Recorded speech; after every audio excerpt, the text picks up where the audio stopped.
জীবনের সবচেয়ে ভালো বন্ধু হলো আয়না। তুমি হাসলেও হাসবে, তুমি কাঁদলেও কাঁদবে, সবসময় তোমার সঙ্গে থাকবে। তুমি আঘাত করলে সে কখনোই তোমাকে আঘাত করবে না, বরং সে নিজে ভেঙে যাবে, অথচ তোমাকে অক্ষত রাখবে। এটাই বাস্তব। হ্যালো বন্ধুরা, আসসালামু আলাইকুম। কেমন আছেন সবাই? আলহামদুলিল্লাহ আমি ভালো আছি, মোটামুটি ভালো আছি। শরীরটা অত ভালো না, কারণ আজকে এত খারাপ লাগতেছিল। স্কুল থেকে ছেলেকে নিয়ে আসার পর আমি মাথায় তুলে দাঁড়াতে পারছিলাম না, শুধু মাথা ঘুরতেছিল। আজকে রান্নাও করিনি, রান্না করছি প্রায় 3টার পর। এতটুকু সময় শুধু আমি শুয়েই ছিলাম, প্রাইভেট কোচিং এ কোথাও নিয়ে যায়নি। তারপরে আমি এটাতে আসি। আজকে আমি কিন্তু পেঁপের জুস বানাবো। আমার ছেলে পেঁপে একদমই খেতে চায় না, পাকা পেঁপে। আর অনেক বাচ্চা কিন্তু ফ্রুটস খেতেই চায় না, বা পাকা পেঁপে এগুলো নরমের জন্য খেতে চায় না। তাই ভাবলাম আজকে জুস বানাই দিই।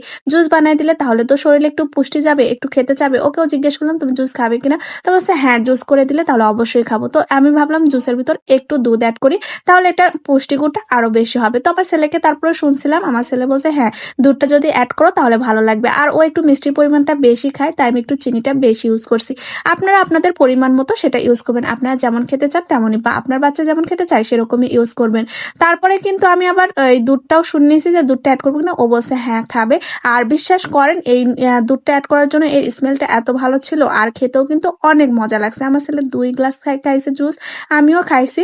কেন জানি আমাকে কিছুই ভালো লাগতেছিল না, তবে জুসটা খায় একটু ভালো লাগছে। তো আপনাদের বাসায় যে বাবুরা খেতে চায় না জুস, তারা কিন্তু এইভাবে জুস বানাতে পারেন। আর হ্যাঁ, আপনারা যদি দুধ না দেন, দুধটা স্কিপ করতে পারেন, এটা যার যার পার্সোনাল ব্যাপার। ফ্রুটসের কিন্তু চিনি দিয়েও এমনিতে জুস করা যায়।